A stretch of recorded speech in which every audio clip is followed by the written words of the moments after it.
അച്ഛനെ സമർപ്പിച്ചുകൊണ്ട് പ്രാർത്ഥിക്കുക.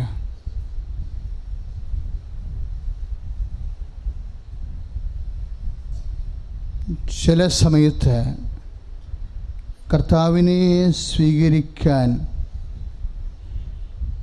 അല്ലെങ്കിൽ കർത്താവിൻ്റെ വചനങ്ങൾ പാലിച്ചുകൊണ്ട് പോകാൻ നമുക്ക് ഭാരമായി വരും, ഉൾക്കൊള്ളാൻ പറ്റാണ്ട് വരും. ചില കാര്യങ്ങളിലെ കർത്താവിൻ്റെ വചനങ്ങൾ ഉൾക്കൊള്ളാൻ നമുക്ക് ഭാരമായി വരും. അപ്പം നമ്മുടെ മനസ്സത് റിജക്റ്റ് ചെയ്യുക. അപ്പോഴാണ് ശ്രവണാഭിഷേകം എന്ന് പറഞ്ഞ ഒരു ആധ്യാത്മിക സങ്കേതമുണ്ട്. ശ്രവണാഭിഷേകം ചില ദൈവവചനമോ വചനാധിഷ്ഠിതമായ അനുഭവങ്ങളോ ഒരു വിശ്വാസിക്ക് ഉൾക്കൊള്ളാൻ പറ്റാണ്ട് വരുമ്പോഴാണ് നമ്മുടെ അന്ധക്കരണത്തിന് അഭിഷേകം ഉണ്ടാകേണ്ടത്. നമുക്ക് 2 കരണമുണ്ടല്ലോ, ഒന്ന് ബാഹ്യകരണം, പിന്നെ ഒന്ന് ആത്മാവിൻ്റെ മനുഷ്യന് ആന്തരിക മനുഷ്യനും ബാഹ്യ മനുഷ്യനുമുണ്ട്. പൗലോസിൻ്റെ വെളിപാടുകളാണ്. അപ്പോൾ ആന്തരിക മനുഷ്യൻ്റെ കരണങ്ങൾ സ്ഥൂലമായ കരണങ്ങളാണ്, അല്ല ബാഹ്യ മനുഷ്യൻ്റെ കരണങ്ങൾ സ്ഥൂലമായ ഇങ്ങനെ പിടിക്കാനും തൊടാനും പറ്റുന്ന രീതിയിലുള്ള കരണങ്ങളാണ്. ഇനി ആന്തരിക മനുഷ്യൻ്റെ കരണങ്ങൾ ചെവി സൂക്ഷ്മമായ കരണങ്ങളാണ്. വചനം കേൾക്കണത് ആന്തരിക മനുഷ്യൻ്റെ ചെവികളിലേക്കാണ് പോണത്. എന്നിട്ട് അത് അഭിഷേകമായി മാറും. ഇപ്പോൾ ഹേലി സാമുവേൽ 1 സാമുവേൽ 3-ാം അധ്യായത്തിലേക്ക് ഹേലിയും സാമുവേലും കിടന്ന് ഉറങ്ങണില്ലേ? ശിഷ്യനും ഗുരുവും കിടന്ന് വാഗ്ദാന പേടകത്തിൻ്റെ താഴെ കിടന്ന് ഉറങ്ങുക. പെട്ടെന്ന് സാമുവേൽ എന്ന് വിളി കേൾക്കും. അപ്പോഴേ എന്നാ ചെയ്യും? സാമുവേൽ ഗുരുവായ റബ്ബിയായ ഹേലിയോട് ചോദിക്കും, റബ്ബി എന്നെ വിളിച്ചോ? അപ്പോൾ പറയും, ഞാൻ നിന്നെ വിളിച്ചില്ല, നീ കിടന്നോളാം പറയും. പിന്നെയും പെട്ടെന്ന് കഴിയുമ്പോൾ സാമുവേൽ എന്ന് വിളിക്കും. അപ്പോഴും അതുപോലെ തന്നെ ഹേലിയോട് ചോദിക്കും, റബ്ബി എന്നെ വിളിച്ചോ? ഇല്ല എന്ന് പറയും. 3-ാം പ്രാവശ്യത്തിന് മുമ്പ് ഹേലിക്ക് കാര്യം മനസ്സിലാകും, വിളിച്ച ആൾ വേറെയാണ് എന്ന് പറയും. അപ്പോൾ പറയും, സാമുവേൽ നിന്നെ ഇനി വിളിക്കുകയാണെങ്കിൽ നീ പറയണം, ലോർഡ് ഹിയർ ഐ ആം, കർത്താവേ ഇതാ ഞാൻ. അപ്പോൾ ഒന്ന് ചിന്തിച്ച് നോക്കിയേ, സാമുവേൽ ഹേലിയും ഒരു സ്ഥലത്ത്, ഇപ്പോൾ ഞാൻ പറയണത് നിങ്ങൾക്കെല്ലാം കേൾക്കാൻ പാടില്ലേ? ഇല്ലേ? ഒരാളെ കേൾക്കുകയും ഒരാളെ കേൾക്കാതിരിക്കുകയും ചെയ്യണില്ലല്ലോ. അതാണ് വ്യത്യാസം. അപ്പോൾ നമ്മുടെ ഈ കാരണങ്ങൾ കൊണ്ടാണ് നമ്മൾ കേൾക്കണത്, അതുകൊണ്ടാണ്. അപ്പോൾ മറ്റത് ഒരേ സമയത്ത് സംസാരിച്ചിട്ട് ഹേലിക്ക് കേൾക്കാൻ പറ്റണില്ല, ഗുരുവിന് കേൾക്കാൻ പറ്റണില്ല, ശിഷ്യന് കേൾക്കാൻ പറ്റുന്നുണ്ട്, ഇല്ലേ? അപ്പോൾ ശിഷ്യൻ കേട്ടത് ഈ ചെവി കൊണ്ടാണെങ്കിൽ ഗുരു ഈ ചെവി കൊണ്ട് കേൾക്കേണ്ടതല്ലേ, അല്ലേ? ശിഷ്യൻ കേട്ടത് ഈ ചെവി കൊണ്ടാണെങ്കിൽ ഗുരു ആ ചെവി കൊണ്ട് തന്നെ കേൾക്കേണ്ട. അപ്പോൾ ഈ ചെവി അല്ലാതെ വേറൊരു ചെവി ഉണ്ടെന്നല്ലേ എൻ്റെ അർത്ഥം. അതാണ് അന്ധക്കരണം, ആത്മാവിൻ്റെ ചെവികൾ. ഈ അന്ധക്കരണത്തിലാണ് നമുക്ക് അഭിഷേകം വേണ്ടത്. ഈ വചനങ്ങൾ കേൾക്കുമ്പോൾ അപ്പോസ്തലന്മാർക്ക് ഒരു ചെറിയ പ്രശ്നങ്ങളുണ്ടായി. അന്ധക്കരണങ്ങൾ അടഞ്ഞുപോയൊരു സമയമുണ്ടായി. എപ്പോഴാണ് ഈ അന്ധക്കരണങ്ങൾ അടഞ്ഞു പോണത്? പ്രയാസങ്ങൾ കൂടുമ്പോൾ അന്ധക്കരണങ്ങൾക്ക് ചില സമയത്ത് അടവി സംഭവിക്കും. പിടിയാ പ്രയാസങ്ങളെന്ന് പറയുമ്പോൾ ഇപ്പോൾ ഈശോ ശിഷ്യന്മാരോട് എന്നാ പറയണത്? നമ്മൾ ജെറുസലേമിലേക്ക് പോവുകയാണ്, അവൻ മനുഷ്യപുത്രനെ ശത്രുകരങ്ങളിൽ ഏൽപ്പിക്കപ്പെടും, അവർ അവനെ പീഡിപ്പിക്കും, അവർ അവനെ വധിക്കും, 3-ാം ദിവസം ഉയർത്തെഴുന്നേൽക്കും. അപ്പോൾ ഇങ്ങനെ കർത്താവിൻ്റെ പീഡാസഹനങ്ങളെക്കുറിച്ച് പറയണത് കാരണം അപ്പോസ്തലന്മാർക്കത് അന്ധകരണങ്ങളിലേക്ക് അഭിഷേകമില്ലാതിരുന്ന കാരണം അത് മനസ്സിലായില്ല. അവർ ദുർന്യായമൊക്കെ പറയാൻ തുടങ്ങി. എന്താണ്? നിനക്കിത് സംഭവിക്കാതിരിക്കട്ടെ, ദൈവം കനിയട്ടെ എന്നൊക്കെ പറഞ്ഞിട്ട് കർത്താവിൻ്റെ വചനങ്ങളെ റിജക്റ്റ് ചെയ്തു. ഇല്ലേ? ഇതുപോലെ വിശ്വാസിയുടെ ജീവിതത്തിൽ ചില അനുഭവങ്ങൾ അത്യാവശ്യമായിട്ട് വരുന്നതായിരിക്കും. കാര്യം എന്താണ്? ഉയർത്തെഴുന്നേൽപ്പ് ഉണ്ടാകണമെന്നുണ്ടെങ്കിൽ എന്തുണ്ടാകണം? പീഡാസഹനങ്ങൾ ഉണ്ടാകണം. അപ്പോൾ ഇന്നെവിറ്റബിൾ ഈവിൾ പോലെ അപ്രതിരോധ്യമായ അനിവാര്യമായ ഒരു തിന്മ പോലെ ചില സമയത്ത് കുരിശ് വരും. ഈ അനിവാര്യമായ കുരിശ് വരുമ്പോൾ അതിനെ ഉൾക്കൊള്ളാൻ വിശ്വാസിക്ക് പറ്റാണ്ട് വരുമ്പോൾ വിശ്വാസി സ്വാഭാവികമായിട്ടും അതിനെ റിജക്റ്റ് ചെയ്യാം, അതിനെ തിരസ്കരിക്കും. പിന്നെ എന്താ ചെയ്യേണ്ടത്? അപ്പോൾ ഈശോ ഇവരെ താബോർ മലയിലേക്ക് കൂട്ടിക്കൊണ്ടു പോകും. നമുക്കൊരിടത്ത് പോകാം. കാര്യം ഈശോ പറയണ ഒന്നും അവർക്ക് മനസ്സിലാവണില്ല. പത്രോസ് വരെ ഈശോനെ മാറ്റി നിർത്തി ദുർന്യായം പറയാൻ തുടങ്ങിയിരിക്കുകയാണ്. വചനത്തിനെതിരെ പ്രതിരോധിക്കുമ്പോൾ പത്രോസിനോട് പറഞ്ഞു, നമുക്ക് നാളെ ഒരു സ്ഥലത്ത് പോകാമെന്ന് പറയും. അങ്ങനെ വിളിച്ചുകൊണ്ട് അപ്പായുടെ അടുത്ത് കൊണ്ടുചെല്ലും. അപ്പാടെ മലമുകളിൽ ഇവർ കയറി താബോറിൻ്റെ ഉച്ചിയിലെത്തുമ്പോൾ പെട്ടെന്ന് കർത്താവിൻ്റെ ലക്ഷണം മാറും. അവൻ്റെ മുഖം സൂര്യനെ പോലെ ശോഭിക്കും, അവൻ്റെ വസ്ത്രം വെള്ള വീശും, മേഘത്തിൽ നിന്ന് ഒരു സ്വരം കേൾക്കും, this is my beloved sun, please here him. ഇതാണ് ഇവനെൻ്റെ പ്രിയപുത്രനാകുന്നു, ഇവനെ ശ്രവിക്കുവിൻ. അപ്പോൾ നമ്മൾ അത് 17-ാം അധ്യായം 9-ാം വാക്യമാണ് എന്തിൻ്റെ? മത്തായിയുടെ സുവിശേഷം. പണ്ടിതുപോലെ പറഞ്ഞായിരുന്നു. എവിടെ വെച്ചാണ് പറഞ്ഞത്? ജ്ഞാനസ്നാന വേളയിൽ പറഞ്ഞു. അത് പറഞ്ഞത് ഇവനിൽ ഞാൻ സംപ്രീതനായിരിക്കണം എന്നാണ് പറഞ്ഞത്, അല്ലേ? ഇപ്പം സംപ്രീതനായിരിക്കണം എന്നല്ല പറയണത്, ഇപ്പോൾ അവനെ ശ്രവിക്കാൻ പറഞ്ഞു. അപ്പോൾ ഈ ശ്രവണ അഭിഷേകം എന്ന് പറഞ്ഞൊരു വിഷയമുണ്ട്. അതായത് സങ്കടം കാര്യം, പരീക്ഷയ്ക്ക് തോക്കുകയോ കല്യാണം താമസിക്കുകയോ കുഞ്ഞുങ്ങളുണ്ടാകാൻ താമസിക്കുകയോ ചെയ്യുമ്പോൾ ഈ ശ്രവണാഭിഷേകം പതുക്കെ ഡാമേജ് ആകും. പറഞ്ഞ മനസ്സിലായില്ലേ? അപ്പോഴേ ശ്രവണാഭിഷേകം നമുക്ക് കർത്താവിൻ്റെ വചനം ഉൾക്കൊള്ളാൻ പറ്റത്തില്ല, അതുകൊണ്ട് പ്രാർത്ഥിക്കാൻ പറ്റത്തില്ല, മടുപ്പാകും, ഇങ്ങനെ പോകും. അങ്ങനെ വരുമ്പോൾ വേറെ മരുന്നൊന്നുമില്ല ഇതിന്. പ്രാർത്ഥന കുറഞ്ഞാൽ അത് പ്രാർത്ഥന തന്നെ അതിന് മരുന്നുള്ളൂ. ഉഷ്ണന ശാന്തി തന്നെയാണ്. എന്തെങ്കിലും തരത്തിൽ നമ്മളുടെ ഒരു അഭിഷേകം പോയാൽ പിന്നെ തിരിച്ചു പിടിക്കാനുള്ള മാർഗം എന്താ? പ്രാർത്ഥന തന്നെയാണ്. പ്രാർത്ഥന നഷ്ടപ്പെട്ടാൽ അതിനെ പ്രതിരോധിക്കാനും അതിജീവിക്കാനുള്ള മാർഗം പ്രാർത്ഥന തന്നെയാണ്, വേറെ മാർഗമില്ല.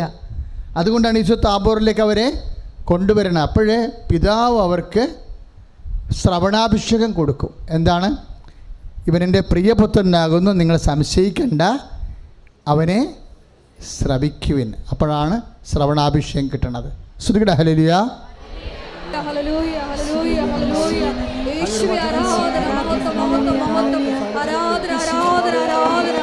പ്രാർത്ഥിച്ച് കർത്താവായ ദൈവമേ, ശ്രവണാഭിഷേകത്തിനായി അങ്ങയുടെ കഠിന വചനങ്ങളെ ജീവിതാനുഭവമാകുമ്പോഴേ ഉൾക്കൊള്ളാൻ പറ്റാതെ ഞാൻ വിഷമിക്കുമ്പോഴേ അങ്ങയുടെ വചനങ്ങളെ മത്തായിയുടെ സുവിശേഷത്തില് എഴുതിയിരിക്കുന്ന പോലെ അങ്ങയുടെ ഭാരലഘുവായി അനുഭവിക്കുവാൻ മത്തായി 11:28 അടിയനും പ്രാർത്ഥിക്കുന്ന അങ്ങയുടെ വചനത്തെ ലഘുവായി ഗ്രഹിക്കുവാൻ എൻ്റെ അന്ധകരണങ്ങളിലെ അഭിഷേകം നൽകണമേ.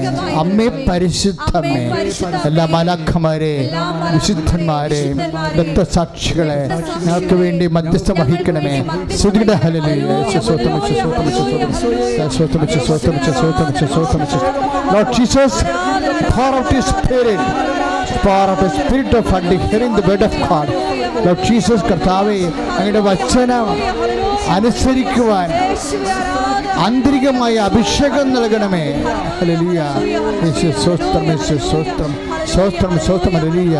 കർത്താവേ, ഹൃദയശാന്തതയും എളിമയുമുള്ള ഈശോ, അങ്ങയുടെ വചനങ്ങൾ ശ്രവിക്കുക, ആത്മാവിന്റെ ചെവികളെ തുറക്കണമേ എന്ന് പ്രാർത്ഥിക്കുന്നു.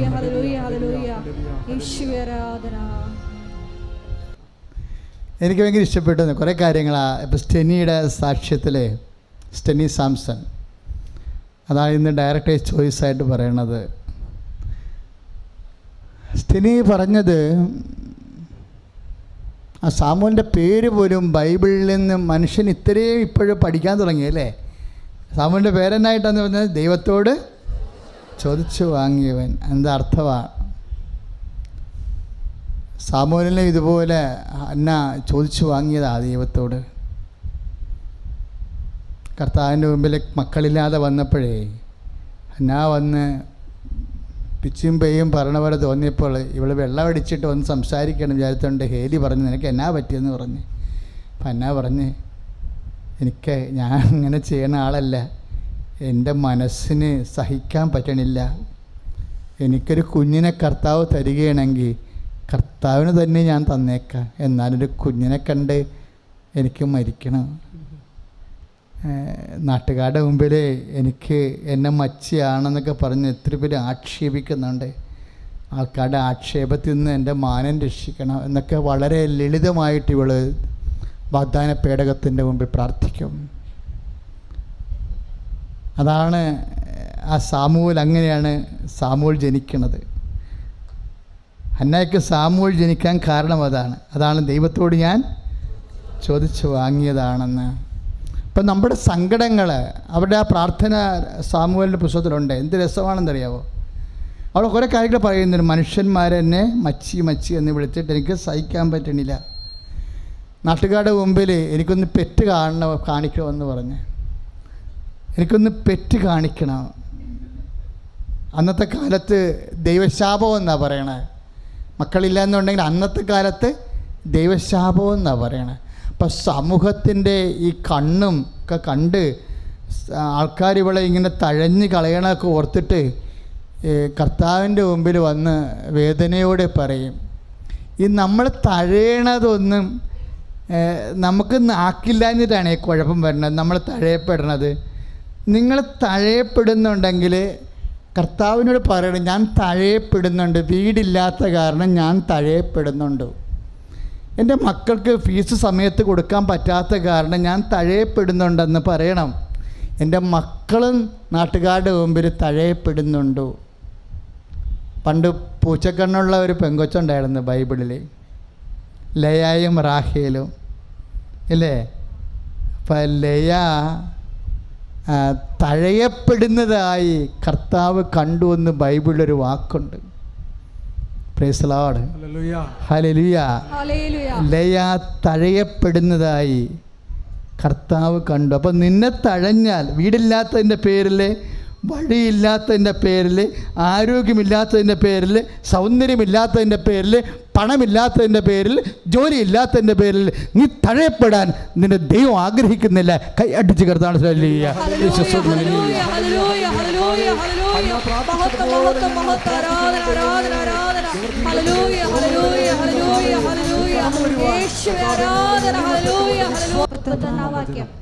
സോറി 29-ാം അധ്യായം 31-ാം വാക്യം. ലയ അവഗണിക്കപ്പെടുന്നതായി കർത്താവ് കണ്ടു. Price the Lord, hallelujah.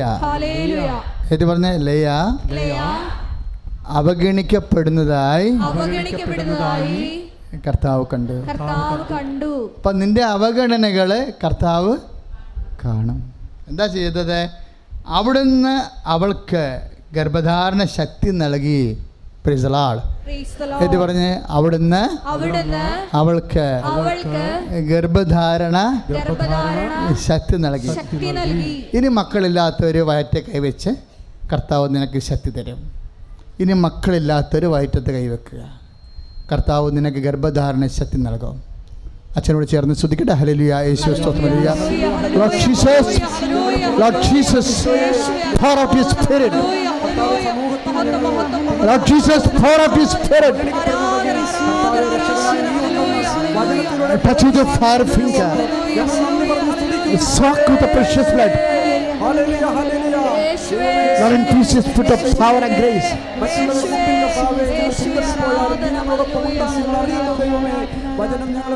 സ്റ്റെനിയുടെ സാക്ഷ്യം എന്താണ് നിങ്ങൾ കേട്ടത്? സ്റ്റെനി മരിയൻ കൃപാഭിഷേക ധ്യാനത്തിൽ പങ്കെടുത്ത് ബ്രദറിൻ്റെ അടുത്ത് കൗൺസിലിംഗ് നടത്തിക്കൊണ്ടിരിക്കുകയായിരുന്നു. ബ്രദർ കർത്താവിൻ്റെ കുരിശെടുത്ത് സ്റ്റെനിയുടെ കയ്യിലേക്ക് കൊടുക്കുന്നു, അല്ലേ? അപ്പോഴെന്താ സംഭവിക്കുന്നത്? പെട്ടെന്നൊരു പവർ അടിച്ചിട്ടു അവളുടെ കൈക്ക് ഷോക്കടിക്കും. അത് നമ്മൾ കർത്താവ് ലൈവായിട്ട് നമ്മുടെ അടുത്ത് ഉണ്ട് എന്ന് സൂചിപ്പിക്കാനാണ് അടയാളങ്ങൾ ഇതുപോലെ കാണിക്കുന്നത്. അപ്പം അടിവയറ്റിൽ അവൾക്ക് ചൂട് അനുഭവപ്പെടും. പിന്നെ എന്തോ ഒഴുകി മാറുന്ന പോലെ അവൾക്ക് ബോഡിയിൽ ഫീൽ ചെയ്യും. ആ സ്റ്റോറി പോണ പോക്ക് കണ്ടില്ലേ? സന്ധ്യയാകുമ്പോഴാണ് പിന്നീട് ആരാധന വരുന്നത്. മരിയൻ കൃപാഭിഷേക ധ്യാനത്തിൻ്റെ ആരാധന സന്ധ്യക്കാണ്. അവിടെ സംഭവിച്ച കാര്യമൊന്നും എനിക്കറിയത്തില്ല, ഞാൻ അന്വേഷിക്കാറുമില്ല. കൗൺസിലിംഗ് 12 മണിക്ക് കർത്താവ് അത് കൗൺസിലിംഗ് സമയത്ത് ആ സിസ്റ്റിലുള്ള മുഴ പൊട്ടിച്ചതായിട്ട് ആരാധനയ്ക്കാണ് പറയണത്. അപ്പോഴാണ് സ്റ്റെനി മനസ്സിലാക്കുന്നത് രാവിലെ ഒഴുകിയ സ്രാവം മുഴ പൊട്ടിയതാണെന്ന് തിരിച്ചറിയുക. പിന്നീട് അപ്പോൾ പ്രധാനപ്പെട്ട കാര്യങ്ങൾ മാറി, തടസ്സങ്ങൾ മാറി. പിന്നെയും നമുക്ക് പ്രാർത്ഥിക്കാൻ ദൈവം ആവശ്യപ്പെടുകയാണ്. പ്രാർത്ഥിച്ച് കഴിഞ്ഞപ്പോൾ ഇവൾ അവസാന ഉടമ്പടി 1 കൊല്ലം പൂർത്തിയാക്കും. 1 കൊല്ലം പൂർത്തിയാക്കുമ്പോഴും കുഞ്ഞുണ്ടാവത്തില്ല. അവിടെ അമ്മയുടെ മുമ്പ് വന്നിച്ചും പറയുന്നൊരു വർത്തമാനമുണ്ട്. എന്താ? എൻ്റെ ഉടമ്പടി 1 കൊല്ലം പൂർത്തിയായ അമ്മേ, എനിക്ക് പരാതിയൊന്നും ഇല്ലെന്ന്. അപ്പം അത് ഭയങ്കര ചങ്ക് പൊട്ടിയാണ് പറയണത്.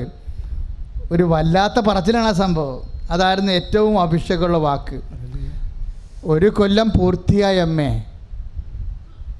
എനിക്ക് പരാതിയൊന്നും ഇല്ലെന്ന്. അങ്ങനെ പറഞ്ഞപ്പോൾ ആ രാത്രി അമ്മ പ്രാർത്ഥന ഏറ്റെടുക്കുകയാണ്. പിന്നെ ഇവൾക്കൊരു പനി വരുമ്പോഴാണ്, 3-ാം ദിവസം പനി വന്നിട്ട്, പനി വരുത്തിയതാണ് ദൈവം. എന്താ? അവൾക്ക് കർത്താവ് കുഞ്ഞിനെ കൊടുത്തെന്ന് അവളെ ബോധ്യപ്പെടുത്താൻ വേണ്ടി പനി വരുത്തി. പനി ആശുപത്രി ചെന്നപ്പോൾ ഡോക്ടർ പറയാണ്, നീ പ്രഗ്നൻ്റ് ആണെന്ന് പറയണം. Price the Lord. ആ സ്റ്റോറി എന്ത് മനോഹരമായിട്ടാണ് കർത്താവ്. മക്കളെ, ജീവിക്കണ ദൈവത്തിൻ്റെ കൂടെയാണ് നമ്മൾ ജീവിക്കണത്. കൈയടിച്ച് കർത്താവ് എന്താണെന്ന്. അപ്പോൾ പരിശുദ്ധാത്മാവാണ് ഇങ്ങനെ പ്രാർത്ഥിക്കാൻ വേണ്ടി അവളുടെ മനസ്സിൽ കൊടുക്കുന്നത്. ഇതാണ് ഞാൻ ഈശോ പറയുന്നത്, നിരന്തരം പ്രാർത്ഥിക്കേണ്ടതിൻ്റെ ആവശ്യകത വ്യക്തമാക്കാൻ അവൻ അവരോടൊരു ഉപമ പറഞ്ഞു. എന്തിനാണെന്നറിയാവോ?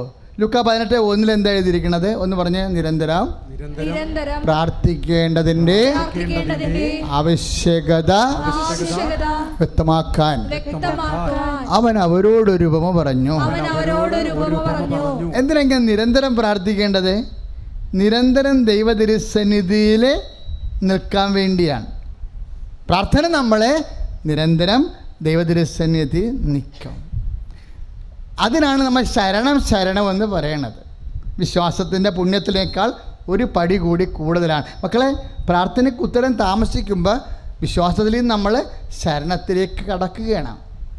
അപ്പോൾ ശരണം വന്നു കഴിഞ്ഞാൽ സ്വാഭാവികമായി പരിശുദ്ധാത്മാവ് ഈ വിഷയത്തിൽ ഇടപെടും. എന്താണ്? ശനി ഇത്രയും നാൾ നീ കർത്താവിൻ്റെ മുമ്പിൽ നിൽക്കുകയായിരുന്നു. ഇനി കർത്താവിന് പ്രീതികരമായ ഒരു പ്രാർത്ഥിച്ചാൽ ഈ വിഷയത്തിന് തീരുമാനമുണ്ടാകും. അതുകൊണ്ട് പരാതിയില്ലെന്ന് പറഞ്ഞേക്കാൻ പറയും. എനിക്ക് പരാതിയില്ലെന്ന്. കാര്യം പരാതിയില്ലാത്ത 2 പേരാണ് നമുക്ക് അപ്പുറത്തും ഇപ്പുറത്തും ഉള്ളത്. കർത്താവിനെ അവൻ ദ്രോഹം അനുഭവിച്ചപ്പോഴേ അവനൊന്നും ഉരിയാടിയില്ലെന്നാണ് പറഞ്ഞത്, അല്ലേ? രക്ഷാകരമായ ദൗത്യങ്ങളിൽ ഈശോയുടെ ഒരു നിലപാടാണത്. ഐസയ 53:7 അവൻ ദ്രോഹം അനുഭവിച്ചപ്പോൾ പറഞ്ഞ് അവനൊന്നും ഉരിയാടിയില്ല. അപ്പം ഈ ദ്രോഹത്തിൻ്റെ മുമ്പിലെ എന്തുമായിക്കൊള്ളട്ടെ, നമ്മുടെ സങ്കടത്തിൻ്റെ മുമ്പിലെ, നമ്മുടെ പ്രാർത്ഥന കേൾക്കാതെ ഇങ്ങനെ നീളുമ്പോൾ നമുക്കുണ്ടാകുന്ന കുടുംബത്തിലുണ്ടാകുന്ന വേദനകളുടെ മുമ്പിൽ നമ്മൾ കൈവരിക്കേണ്ട ഒരു നിലപാടാണത്. എന്താണ്? ഒന്നും ഉരിയാടിയില്ല. എന്താ കാര്യം? അവൻ തർക്കിക്കുകയോ ബഹളം വെക്കുകയോ ഇല്ലെന്ന് പറഞ്ഞില്ലേ?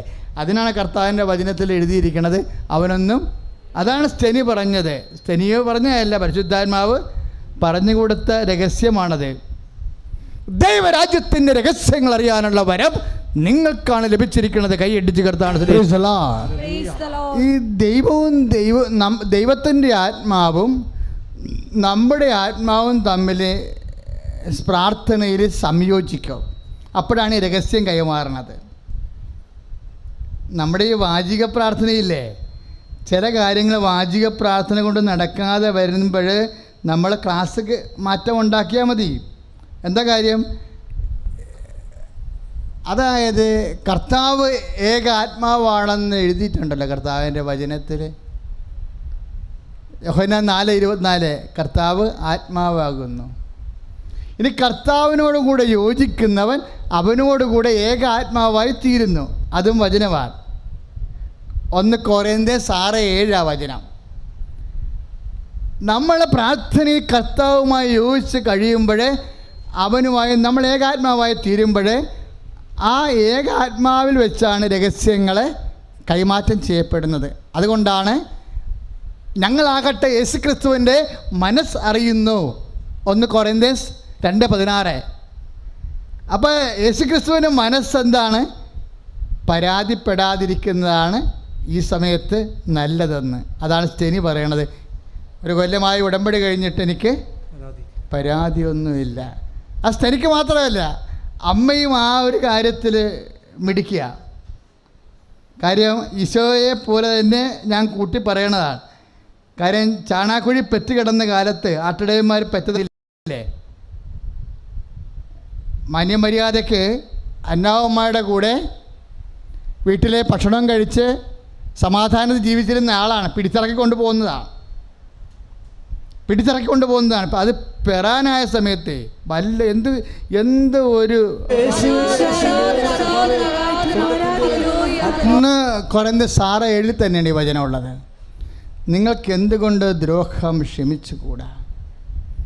പ്രാർത്ഥന താമസിക്കുമ്പോൾ അതുമൂലം ഉണ്ടാകുന്ന കുറേ ദ്രോഹങ്ങളുണ്ടാകും. പ്രാർത്ഥന താമസിക്കുന്നതനുസരിച്ച് അതുമൂലം ഉണ്ടാകുന്ന ചില ദ്രോഹങ്ങളുണ്ടാകും. ഇപ്പം നമുക്ക് കടക്കാർക്ക് നമുക്ക് സമയത്ത് പൈസ കൊടുക്കാൻ പറ്റുന്നില്ല എന്നുണ്ടെങ്കിൽ അവർ നമ്മളെ തന്തയ്ക്ക് വിളിക്കും. വീട്ടിൽ വന്ന് വെളുപ്പിന് എഴുന്നേറ്റ് വിളിക്കും. നമുക്ക് പുറത്തിറങ്ങാൻ പറ്റത്തില്ല, ദ്രോഹമാണ്. നമുക്ക് നമ്മുടെ കാര്യങ്ങൾ നമ്മൾ വിചാരിക്കേണ്ട സമയത്ത് നടന്നില്ല എന്നുണ്ടെങ്കിൽ നമ്മൾ അനുഭവിക്കണത് എന്താണ്? ദ്രോഹമായിട്ടാണ് അനുഭവിക്കണത്. ഇപ്പോൾ വിസയുടെ താമസമൊക്കെ പറയുന്നില്ലേ? വിസയുടെ താമസം പറയുമ്പോഴും നമുക്ക് അഡ്മിഷൻ ആരംഭിച്ചു, 15-ാം തീയതിക്കുള്ളിൽ ജൂലൈ 15-ാം തീയതിക്കുള്ളിൽ കയറിപ്പോയില്ല എന്നുണ്ടെങ്കിൽ അവിടെ അഡ്മിഷൻ മാത്രമല്ല പ്രശ്നം, അവിടുത്തെ ഹോസ്റ്റൽ കാനഡയിലെ ഹോസ്റ്റൽ പ്രശ്നം ഉണ്ടാകും, ഫുഡ് അക്കോമഡേഷൻ എല്ലാം പ്രശ്നമാണ്. ദ്രോഹമാണ് വരാൻ പോണത്. ചില സമയത്ത് പ്രാർത്ഥന താമസിക്കുന്നതിലൂടെ ഇതുപോലുള്ള ചില ദ്രോഹങ്ങൾ വരാം. അപ്പോഴേ ഒരു വിശ്വാസി കൈവരിക്കേണ്ട നിലപാടാണ്, ദൈവം എന്നോടിങ്ങനെ ചെയ്തല്ല എന്ന് പൊട്ടത്തരവൊന്നും വിളിച്ച് പറഞ്ഞേക്കരുത്. പറഞ്ഞാൽ മനസ്സിലായില്ലേ? ഞാൻ ഉടമ്പടി എടുത്തിട്ടും പ്രാർത്ഥിച്ചിട്ടും ദൈവമേ എന്ന് പറഞ്ഞ് നടന്നിട്ടും എനിക്ക് അവസാനം ഫുഡ് ആൻഡ് അക്കോമഡേഷൻ കിട്ടിയില്ലല്ല, എന്നോട് ദ്രോഹം ചെയ്തല്ല എന്ന് പറയരുത്. നിങ്ങൾ പറയും, പരിശുദ്ധാത്മാവില്ലെങ്കിൽ പറയും, പരിശുദ്ധാത്മാവ് ഉണ്ടെങ്കിൽ മിണ്ടണ്ടെന്ന് പറയും. കാരണം പണ്ട് ഇവിടെ ഒരു സാക്ഷ്യം ഞാൻ കേട്ടിട്ടുണ്ട്, ഞാൻ ഇന്ന് ഓർക്കേണ്ടത്. യുക്രൈനും റഷ്യയും തമ്മിൽ അടിയാണ്. യുക്രൈൻ യൂറോപ്യൻ യൂണിയനിൽ ചേരാൻ വേണ്ടി തീരുമാനമെടുത്തു, റഷ്യ വിട്ടുകൊടുക്കത്തില്ല. കാര്യം അവിടെ പല ആണവ റിയാക്ടർ യുക്രൈനിലാണ് ഉള്ളത്. അപ്പോൾ റഷ്യ യുക്രൈനിലെ പിടിക്കുന്നു, ജനങ്ങൾ യൂറോപ്പിനോട് മനസ്സുള്ളത്. പക്ഷേ റഷ്യൻ ഗവൺമെൻറ് ഇവർ തമ്മിൽ യുദ്ധമായ അവസാനം. യുദ്ധമായപ്പോൾ എന്നാ പറ്റി? നമ്മുടെ നാട്ടിൽ നിന്ന് മെഡിക്കൽ കോളേജിൽ പഠിക്കാൻ പോയ കുട്ടികളുടെ ഹോസ്റ്റലിൻ്റെ അവിടെ മെഡിക്കൽ കോളേജിൽ ബോംബ് വീണ്. അപ്പോൾ തന്നെ കോളേജ് അടച്ച് അവരപ്പം തന്നെ അവിടെ നിന്ന് രാത്രി നാട്ടിലേക്ക് പാക്ക് ചെയ്ത് 2 കൊല്ലം പഠിച്ച് പ്രോജക്റ്റ് വരെ ഹോസ്റ്റലിൽ ഇരിക്കുകയാണ്. ബോംബ് വീണപ്പോൾ അവിടെ നിന്ന് ഓടിപ്പോന്ന്. ആ കോളേജും പോയി, ആ പഠനവും പോയി, ആ പ്രോജക്റ്റും പോയി, ആ 2 കൊല്ലവും പോയി, സർട്ടിഫിക്കറ്റും പോയി, മൊത്തം പോയി, എല്ലാം പോയി. അവർ വന്ന് ഉടമ്പടി ചെയ്ത് എൻ്റെ അടുത്ത് വന്നിരുന്നത് ഇനി എന്താണ് ജീവിതമെന്ന് ചോദിച്ചു. കാര്യം കാശാ പോയി, 10-25 ലക്ഷമായി. ഇനി എന്ത് ചെയ്യും? കോളേജ് ബോംബിട്ടിരിക്കുകയാണ്, യുക്രൈൻ യുദ്ധം നടക്കുകയാണ്. അപ്പം ഞാൻ എപ്പോഴും ഓർക്കുകയെ, കർത്താവ് ഒരു വാക്ക് പറഞ്ഞിട്ടുണ്ട്. എന്താണ്? I am the way, the truth and life. ഞാനാണ് വഴിയെന്ന് പറഞ്ഞിട്ടില്ലേ? അല്ലേ? 14:6 നമ്മളതിലല്ലേ വിശ്വസിക്കണത്?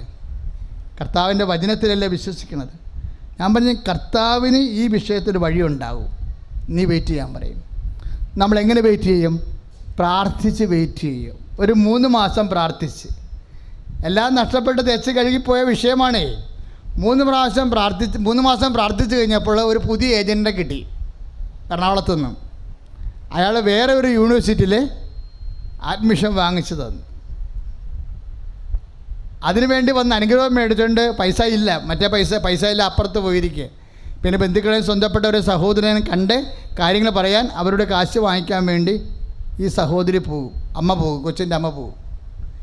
കാശും കൊണ്ട് വന്ന് വെച്ച് എനിക്ക് 20,000 രൂപ തന്നു. ഞാൻ എന്ത് പരിപാടിയെന്ന് ചോദിച്ചു. ഇല നക്കിയവൻ്റെ കിറുതാക്കാൻ പറ്റുമോ? ഞാൻ പറഞ്ഞു പരിപാടി നടക്കത്തില്ല, അല്ലാതെ തന്നെ ഞാൻ കാശ് മേടിക്കത്തില്ല. അതിലച്ഛാ നമ്മുടെ അച്ഛൻ മേടിക്കേണ്ട, നമ്മുടെ പള്ളി പണിയാൻ പറ്റും. ഞാൻ പറഞ്ഞു നിങ്ങൾ മകളുടെ അഡ്മിഷന് വേണ്ടി മേടിച്ച കാശല്ലേ ഇത്, അതെന്തിനാ പള്ളിക്ക് തരണത്? അങ്ങനെയല്ല അച്ഛാ, ഇത് ദശാംശമാണ്. എനിക്ക് 2 ലക്ഷം രൂപ കിട്ടി, അതിൻ്റെ 10,20,000 രൂപ അച്ഛൻ പള്ളി പണിയാൻ പറഞ്ഞു. അപ്പോൾ അതിൻ്റെ പള്ളി പണി നടന്നുകൊണ്ടിരിക്കുകയാണ്. ഓരോ വിശ്വാസികൾ വിശ്വാസം ജീവിക്കുന്ന രീതി നിങ്ങൾ മനസ്സിലാക്കണം. ഇവൾ കയറിപ്പോയി പുതിയ കോളേജിൽ പോയി. പുതിയ കോളേജിലാണ്, റഷ്യയിൽ തന്നെ പുതിയ കോളേജിൽ. മറ്റേ കോളേജ് ബോംബിട്ട് പോയി, അവിടെ പഠനം നടത്തണില്ല. പുതിയ കോളേജിൽ അഡ്മിഷൻ എടുത്ത് MBBS അഡ്മിഷൻ എടുത്ത് നടക്കുകയാണ്. ആ സമയത്ത് അവർക്ക് കർത്താവ് ഒരു ഹെൽപ്പ് ചെയ്ത്. എന്താണ്? ഇവളുടെ ബോംബിട്ട് പോയ ഹോസ്റ്റലിൻ്റെ അടുത്ത് താമസിക്കുന്ന ഒരു വ്യക്തിയുമായിട്ട് ഒരു കണക്ഷൻ കിട്ടി. അവരുടെ കാര്യം പറഞ്ഞ് നിങ്ങൾ വാ, നമ്മൾക്ക് കോളേജ് അധികൃതരൊക്കെ ഇപ്പോഴും ജീവിച്ചിരിപ്പുണ്ട്, ഹോസ്റ്റൽ അധികൃതരുണ്ട്, നിങ്ങളുടെ മുറിയിൽ സംഭവം ഉണ്ടെങ്കിൽ പഴയ പ്രോജക്റ്റ് നമുക്ക് എടുക്കാമെന്ന് പറഞ്ഞു. അപ്പോൾ മാതാവ് അവരുടെ കൂടെ പോകും. എന്താ കാര്യം? ഉടമ്പടി ചെയ്തിരിക്കണതല്ലേ. അമ്മ അവരുടെ കൂടെ പോയി ആ പഴയ ഹോസ്റ്റലിൽ നിന്ന് പ്രോജക്റ്റ് എടുത്ത് സർട്ടിഫിക്കറ്റ് എടുത്ത് തിരിച്ചു കൊണ്ടുവന്ന് പുതിയ കോളേജിൽ കൊടുത്ത് പ്രിൻസിപ്പളിനെ കൊടുക്കുമ്പോഴെന്താ സംഭവിക്കണത്? പ്രിൻസിപ്പൾ പ്രോജക്റ്റ് നോക്കി, അവരുടെ വർക്ക് ബുക്ക് നോക്കി, സർട്ടിഫിക്കറ്റ് നോക്കി വെരിഫൈ ചെയ്തിട്ടും പറഞ്ഞ് കുഴപ്പമില്ല, ഇവിടുന്ന് 2.5 വർഷം നീ പഠിച്ചതായിട്ട് ഞങ്ങൾ അംഗീകരിക്കുന്നു, ഇനി 1.5 വർഷം കൂടി പഠിച്ചാൽ മതി എന്ന് കൈയിടിച്ച് കർത്താവ്.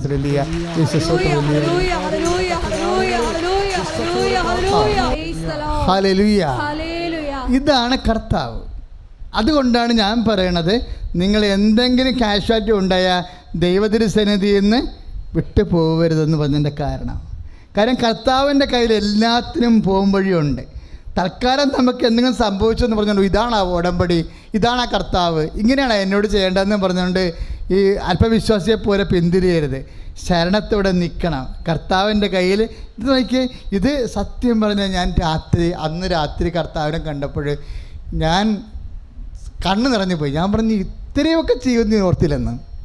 ഇതെന്ന് പറഞ്ഞാൽ വേറൊരു സംഭവമാണല്ലോ. ഇങ്ങനെ ഞാൻ ഒരിക്കലും പ്രതീക്ഷിച്ചില്ല. നമ്മൾ പ്രതീക്ഷിക്കണമല്ല ദൈവം ചെയ്യണത്, അതിൻ്റെ അപ്പുറത്തെ കാര്യങ്ങളാണ്. അതുകൊണ്ട് എപ്പോഴും ദൈവ തിരുസ്ഥനെ നിൽക്കുമ്പോൾ മിണ്ടാണ്ടിരിക്കണം. സ്റ്റാൻഡ് ചെയ്താണ് കറക്റ്റ് കാര്യം. സ്റ്റാൻഡ് എന്നാ പറഞ്ഞത്? 1 കൊല്ലമായി, 4 കൊല്ലമായിട്ട് മക്കളില്ല, 1 കൊല്ലമായി ഉടമ്പടി ചെയ്തിട്ട്, എന്നാലും എനിക്ക് പരാതിയില്ല. അട്ടടയന്മാർ രാത്രി വന്ന് കണ്ടപ്പോഴേ ആളിന് ഇത്തിരി വിഷമമുണ്ട്. എന്താ കാര്യം? വീട്ടുകാർ സ്വന്തപ്പെട്ടവരല്ലേ പെറ്റതറിയാൻ വരേണ്ടത്. ഒരു പരിചയമില്ലാത്ത കാട്ടാളന്മാർ വന്നിട്ട് എന്നാ കാണിക്കാനാ? അമ്മ കുഞ്ഞിനെ പ്രസവിച്ച സമയത്ത് രാത്രി ആരാ വന്ന് കാണുന്നത്? ആട്ടിടയന്മാരാണ്. ആരാ വന്ന് കാണേണ്ടത്? യൂദയ ഗോത്രത്തിലുള്ള നല്ല കുടുംബ പാരമ്പര്യമുള്ള ആളാ. പക്ഷേ ആരും ഇല്ലല്ലോ ഒരു പാരമ്പര്യം പറഞ്ഞിട്ടും. ചുട്ടു തല്ലുമ്പോൾ കൊല്ലത്തെയും പോയിട്ട് ഔഷപിതാവ് മാതാവ് മാത്രം. ചുട്ടു തല്ലുമ്പോൾ ആരും ഉണ്ടാകത്തില്ല നമ്മുടെ കൂടെ, നമ്മൾ മാത്രമേ ഉണ്ടാവൂ. പിന്നെ ഒരാളുണ്ടാകും. ആരാണ്? നിന്റെ ദൈവം. കൈയിട്ടിച്ച് കിടന്നാണ്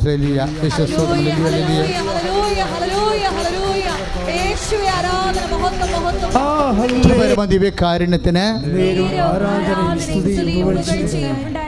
ആട്ടിടയന്മാർ പോയപ്പോഴേ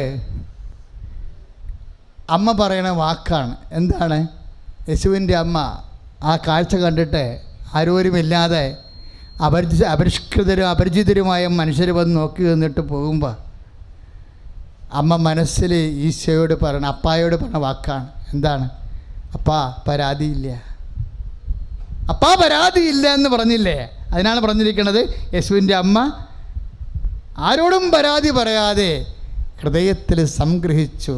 2:19 അതാണ് ലുക്ക 2:19. അട്ടിടയന്മാർ പോയപ്പോൾ യേശുവിൻ്റെ അമ്മ എല്ലാം ഹൃദയത്തിൽ സംഗ്രഹിച്ചു. ചില സമയത്ത് ദൈവം പറയണത് പോലും നമുക്ക് മനസ്സിലാവത്തില്ല, ദൈവം ചെയ്യണത് പോലും നമുക്ക് മനസ്സിലാവത്തില്ല. അപ്പോഴും ഹൃദയത്തിൽ സംഗ്രഹിക്കണമെന്ന് മനുഷ്യരാശിയോട് പറഞ്ഞ ആളാണിത്. പണ്ട് ഈശോ അമ്മയോട് ചോദിച്ചായിരുന്നേ, നിങ്ങൾ എന്താ എന്നെ അന്വേഷിച്ചത്? നിങ്ങൾക്ക് നിങ്ങളുടെ ജോലി, എനിക്ക് എൻ്റെ ജോലി എന്ന രീതിയിൽ ഇങ്ങനെ മുറിച്ച് സംസാരിച്ചൊരു സമയമുണ്ടായിരുന്നു. കാര്യം എന്താണ്? ഞാൻ എൻ്റെ പിതാവിൻ്റെ കാര്യത്തിൽ വ്യാപൃതനായിരിക്കണവനാണെന്ന് നിങ്ങൾക്ക് അറിയാം. അതാണ് സംഭവം. അർത്ഥം മുറിച്ച് സംസാരിക്കുകയല്ലേ. ദൈവം ചില സമയം സംസാരിക്കണത് അർത്ഥം മുറിച്ചായിരിക്കും. ഒരു കോംപ്രമൈസും ഇല്ലാതെ നമുക്കൊരു സാന്ത്വനം തരാതെ സംസാരിച്ച് കളയും. അലഞ്ഞു കെട്ടി ഒരു നാരങ്ങ വെള്ളത്തിൻ്റെ കാശ് കൈലേസിൽ മുറുക്കി പിടിച്ചുകൊണ്ടാണ് ഇയാൾ അന്വേഷിക്കാൻ വേണ്ടി രണ്ടാമത് ചെല്ലണത് വീട്ടിലോട്ട്. ഒരു കാർപ്പൻ്റ് ജോലി ചെയ്തിട്ട് ഉളിയും കൊട്ടുകൊടുത്തിട്ട് കാണിച്ചിട്ട് വേണം ആ 2-3 പേരുടെ കുടുംബം കഴിയാൻ. അതിന് മിച്ചം വെച്ചിട്ടാണ് പെരുന്നാളിന് പോണത്. പെരുന്നാളിന് തിരിച്ച് വന്നിട്ട് പിന്നെ പകുതി നടന്നതിന് ശേഷം പിന്നെയും തിരിച്ച് നടന്നു പോകുമ്പോൾ ഇനി ആരാണ് നാരങ്ങ വെള്ളത്തിന് കാശ് കൊടുക്കുന്നത്? അപ്പോഴാണ് അമ്മ ചോദിക്കണത്, ഈശോ എന്താണ് ഞങ്ങളോട് ഇങ്ങനെ ചെയ്തത്? അപ്പോൾ ഈശോ അതിനുള്ള മറുപടിയാണ് പറയണത്, ഞാൻ എൻ്റെ പിതാവിൻ്റെ കാര്യത്തിൽ ഞാൻ നിങ്ങളോട് ഇങ്ങനെ ചെയ്യുന്നുണ്ടെങ്കിൽ അതിന് കാരണമുണ്ട്. എന്താണ്? പിതാവിൻ്റെ കാര്യത്തിൽ, നിങ്ങളുടെ കാര്യത്തിനേക്കാൾ പിതാവിൻ്റെ കാര്യത്തിന് പ്രാധാന്യം വരുമ്പോഴാണ് നിങ്ങൾ ചില സമയത്ത് വഴിയോരത്തായി പോണത്. ദൈവപൈതലേ, നിൻ്റെയും എൻ്റെയും ജീവിതത്തിൽ നിൻ്റെയും എൻ്റെയും കാര്യത്തെക്കാളുപരി ദൈവകാര്യത്തിന് പ്രാധാന്യം വരുമ്പോൾ ഓർക്കുക, നിനക്ക് ഹൃദയത്തിൽ സംഗ്രഹിക്കാൻ കാലമായി എന്ന് കൈയടിച്ച് കർത്താവ്. അതാണ് ലൂക്ക 2:51. കർത്താവ് ചോദിക്കുമ്പോൾ യേശുവിൻ്റെ അമ്മ ഹൃദയത്തിലെ സംഗ്രഹിച്ചുവെന്ന്, പരാതിയില്ലെന്ന്. എൻ്റെ അർത്ഥം എന്താണ്? ഈശോ, നീ തന്നെയാണ് ഞങ്ങളോട് പറയാതെ ജെറുസലേം ദേവാലയത്തിൽ തങ്ങിയത്. ഞങ്ങൾ പാവത്തങ്ങൾ ഇതൊന്നും അറിയാതെ നീ ഉണ്ട്, ഔസേപ്പിതാവിൻ്റെ കൂടെ നീ ഉണ്ടെന്ന് വിചാരിച്ചുകൊണ്ട് മാതാവിൻ്റെ കൂടെ നീ ഉണ്ടെന്ന് വിചാരിച്ചുകൊണ്ട് ഔസേപ്പിതാവ് നടന്ന് 2 ദിവസത്തെ വഴി കഴിഞ്ഞപ്പോഴാണ് 2 പേരുടെ കയ്യിലും ഇല്ലെന്ന് അറിഞ്ഞിട്ട് ഞങ്ങൾ കണ്ണും തള്ളി ശരീരം വിറച്ച് തല്ലി കാശുമില്ലാതെ വീണ്ടും തെണ്ടിത്തിരിഞ്ഞ് ദേവാലയത്തിലെത്തിയപ്പോൾ നീ ഒരു സാന്ത്വന വാക്ക് പറഞ്ഞില്ലല്ലോ ഈശോ. ദൈവ പൈതലേ, നിൻ്റെ പ്രാർത്ഥനയ്ക്ക് ദൈവത്തിൻ്റെ തിരുസന്നിധിയിൽ നിന്ന് ചിലപ്പോൾ ഒരു സാന്ത്വന വാക്ക് പോലും കിട്ടത്തില്ല. അപ്പം നീ എന്ത് ചെയ്യണം എന്നാണ് അമ്മ നമ്മളോട് പറഞ്ഞത്. എന്താണ് ചെയ്യേണ്ടത്? അപ്പോഴും പറയും ഈശോ, അങ്ങനെ പറഞ്ഞാലും എനിക്ക് പരാതിയില്ലെന്ന് പറയും. യേശുവിൻ്റെ അമ്മ ഈശോ അങ്ങനെ പറഞ്ഞപ്പോൾ എന്തിനാണ് നിങ്ങൾ എൻ്റെ കാര്യത്തിൽ ഇടപെട്ടത്? ഞാൻ എൻ്റെ പിതാവിൻ്റെ കാര്യത്തിൽ വ്യാപൃതനായിരിക്കേണ്ട നിനക്കറിയില്ല എന്ന് ചോദിക്കുമ്പോൾ അപ്പോഴും യേശുവിൻ്റെ അമ്മ ഈശോനോട് പരാതി പറയത്തില്ല. എന്തു ചെയ്യും? അവൾ ഹൃദയത്തിൽ സംഗ്രഹിക്കും. ഹൃദയത്തിൽ സംഗ്രഹിച്ചുകൊണ്ട് പറയാതെ പറയുന്ന വാക്കെന്താണ്? കർത്താവേ, എന്ത് നീ പറഞ്ഞാലും എനിക്ക് പരാതിയില്ലെന്ന്. സ്തുതിക്കട്ടെ, ഹല്ലേലൂയ. ആധ്യാത്മികതയിൽ ഒരു ഈട് കുറഞ്ഞ പരിപാടിയാണ്. ഏറ്റവും ഡെപ്തുള്ളത് മൗന പ്രാർത്ഥനയ്ക്കാണെന്ന്. ഏറ്റവും ഡെപ്തുള്ളത് മൗന പ്രാർത്ഥനയ്ക്കാണെന്ന്, സൈലൻസിനാണെന്ന്, സൈലൻസ് പ്രെയർ. ഞാനത് നിഷേധിക്കണില്ല. പക്ഷേ 2 തരം സൈലൻസ് ഉണ്ട്. പുല്ലുവായ എടുത്തിട്ട് ബൈബിൾ എടുത്തുകൊണ്ട് മിണ്ടാണ്ട് അരമണിക്കൂർ അമ്മിക്കല്ല് പോലെ ഇരിക്കണമല്ല പ്രാർത്ഥന. Active silence and passive silence. We are seldom speak about the active silence. എന്താണ് ആക്റ്റീവ് സൈലൻസ് എന്ന് പറഞ്ഞാൽ എന്താ? മിണ്ടാണ്ട് മൗനമായിട്ട് വ്രതം എടുത്തിരിക്കുന്നത് പാസീവ് സൈലൻസാണ്. അമ്മയുടേത് പാസീവ് സൈലൻസ് അല്ല, ഹൃദയത്തിൽ സംഗ്രഹിക്കും. ദൈവത്തിൻ്റെ ഹിതമാണ് നിറവേറുന്നതെന്ന് കാണുമ്പോൾ, ജീവിതത്തിൽ പ്രാതികൂല്യങ്ങൾ പെരുകി വരുമ്പോൾ ആ പ്രാതികൂല്യങ്ങളെക്കുറിച്ച് പെരുമാറാതെ അതാണ് ദൈവരാജ്യമെന്ന്, എന്നിൽ ദൈവരാജ്യമാണ് സംഭവിക്കണമെന്ന് മനസ്സിലാക്കിക്കൊണ്ട് ദൈവത്തെ മഹത്വപ്പെടുത്തിക്കൊണ്ട് പരാതിയില്ലാതെ നിന്റെ രാജ്യം വരണമെന്ന് പറയുന്നതാണ് ആക്റ്റീവ് സൈലൻസ്. അമ്മ ആക്റ്റീവ് സൈലൻസിന്റെ ആള് രൂപമാണ്. കൈ ഇടിച്ച് കർത്താവ്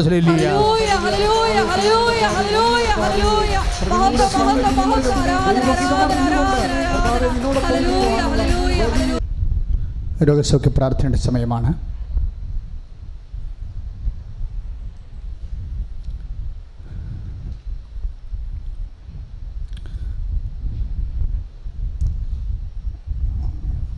ശരീരത്തിൽ പരിശുദ്ധ പരമ ദിവ്യകാരുണ്യത്തിന് ശ്വാസം എടുക്കുമ്പോൾ വേദന, കൈ പൊക്കുമ്പോൾ വേദന, നീരാണ്, നീര് വീണാണെന്നൊക്കെ നമ്മൾ ആദ്യം വിചാരിച്ചിരുന്നെങ്കിലും അതല്ല. വലത് കൈ പൊക്കുമ്പോഴും ശ്വാസം എടുക്കുമ്പോൾ വേദനയുള്ള വ്യക്തിയെ കർത്താവ് സുഖപ്പെടുത്തിക്കൊണ്ടിരിക്കുന്നു. ഹല്ലേലൂയ.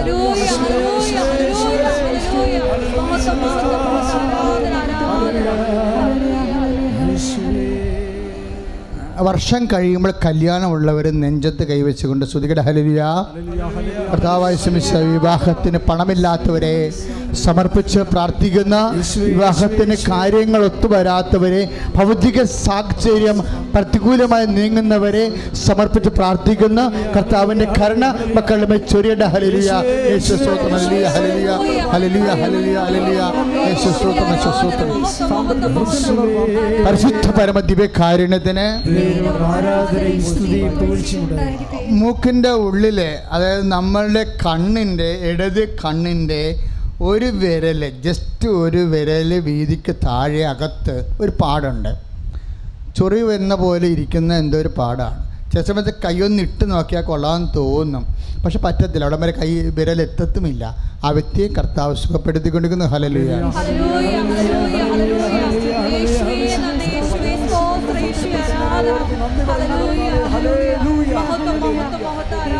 നിങ്ങൾ അച്ഛനെ സമർപ്പിച്ച് പ്രാർത്ഥിക്കുക.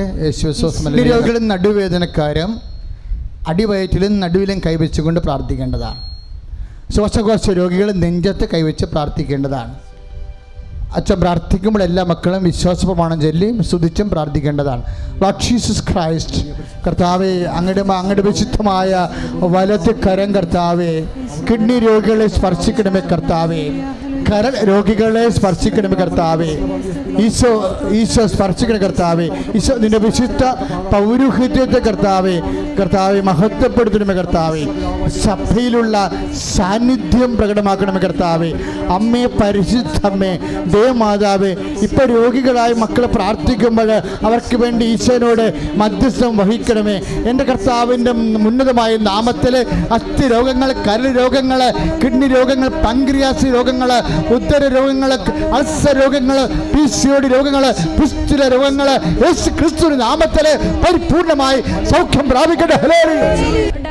കണ്ണിന് കാഴ്ചക്കുറവുള്ളവർക്ക് വേണ്ടിയൊക്കെ പ്രാർത്ഥിക്കാം. ചെവിക്ക് കേൾവിക്കുറവുള്ളവർ, ടോൺസൈറ്റ് രോഗികൾ, തൈറോയ്ഡ് രോഗികൾ, ശ്വാസകോശ രോഗികൾ, ഹൃദയത്തിന് അസുഖമുള്ളവരെ സംബന്ധിച്ച് പ്രാർത്ഥിക്കാം. ത്വക്ക് രോഗികൾ, വാതരോഗികളെ സംബന്ധിച്ച് പ്രാർത്ഥിക്കാം. പ്രഷർ രോഗികൾ, ഷുഗർ രോഗികൾ അച്ഛനോട് ചേർന്ന് പ്രാർത്ഥിക്കുക. കർത്താവായ ദൈവമേ, അന്ധന് കാഴ്ച നൽകിയവനെ, ചെകിടന് കേളു നൽകിയവനെ, ഊമന് സംഭാഷണ ശക്തി നൽകിയവനെ, മഹോദര രോഗിയെ സുഖപ്പെടുത്തിയവനെ, മരിച്ചവനെ ഉയർപ്പിച്ചവനെ, അങ്ങയുടെ തിരുനാമത്തിന് സ്വസ്ത്രം ചെയ്യുന്ന അസ്ഥിരോഗികള്, വാതരോഗികള്, ഹൃദയസ്പർശികള്, ഹൃദയരോഗികള്, വാൽവിന് വീക്കമുള്ളവര്, വാൽ ഇടുങ്ങിപ്പോയവര്, കരൾ രോഗികള്, ത്വക്ക് രോഗികള്, യേശുവിന്റെ നാമത്തില് സൗഖ്യമാകട്ടെ. ഹല്ലേലൂയ. തകർന്നു പോകുന്നവര്, ഇപ്പോൾ കച്ചവടവും നടക്കാത്തവര്,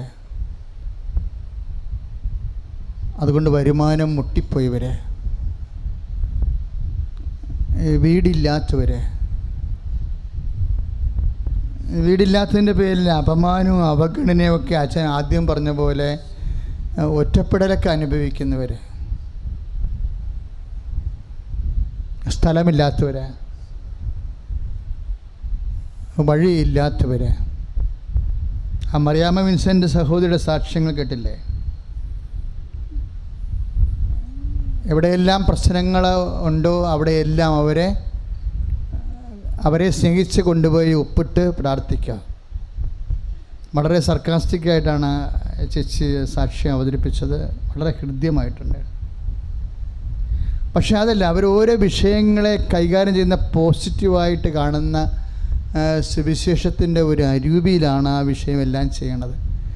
ചെറുതും വലുതുമായ എല്ലാ വിഷയങ്ങൾക്കും അടിക്കടി വിടുതൽ പ്രാപിച്ചുകൊണ്ട് ആ സാക്ഷ്യം നമ്മൾ കേട്ടതാണ്.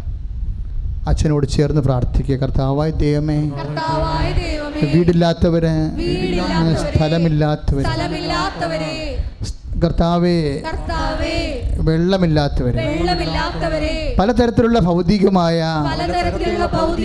സാഹചര്യങ്ങളുടെ പരാധീനതയാൽ സമൂഹത്തിലെ അവഗണന അനുഭവിക്കുന്നവര്, ഞെരുങ്ങുന്നവര്, ജോലിയില്ലാത്തവര്, വരുമാനമാർഗമില്ലാത്തവര്, വരുമാനമാർഗം മുട്ടിപ്പോണവര്, കർത്താവേ അങ്ങ് ഏറ്റെടുക്കണമേ.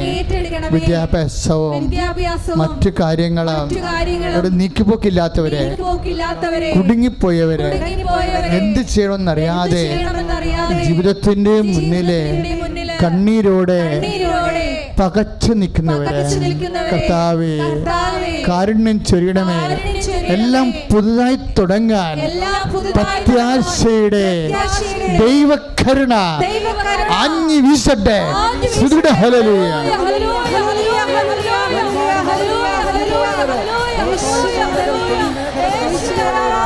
വിദ്യാർത്ഥികൾ ഓപ്ഷൻസ് നടന്നുകൊണ്ടിരിക്കുമ്പോൾ ഇതുവരെയും കോൾ ഫോർ ചെയ്യാതെ വരുന്നവർ, ഇപ്പം കിട്ടിയിരിക്കുന്ന സബ്ജക്റ്റ് തന്നെ പ്രതീക്ഷിച്ച സബ്ജക്റ്റ് കിട്ടാതെ ജീവിതം അകപ്പാടെ വിഷമിക്കുന്നതിലും വിചാരിക്കുന്നവർ, വിദ്യാർത്ഥികൾ, ഇവിടെ ഉള്ളവർ മാത്രമല്ല കേട്ടോ, ഈ പ്രാർത്ഥനയിൽ പങ്കെടുക്കാത്തവരും പുറത്തുള്ളവരെ എല്ലാം നിങ്ങൾ ഈ സമയത്ത് ഓർക്കണം. സ്തുതിക്കട്ടെ. ഹല്ലേലൂയ.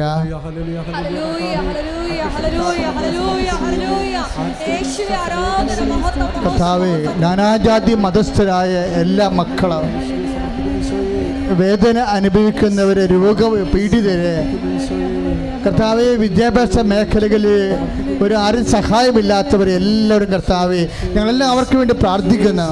അവർക്കെല്ലാം യോജിക്കുന്ന രീതിയിലുള്ള ദൈവത്തിൻ്റെ കൃപ, ഭൗതിക സാഹചര്യങ്ങൾ ക്രമീകരിക്കപ്പെടട്ടെ. സ്തുതിക്കട്ടെ. ഹല്ലേലൂയ.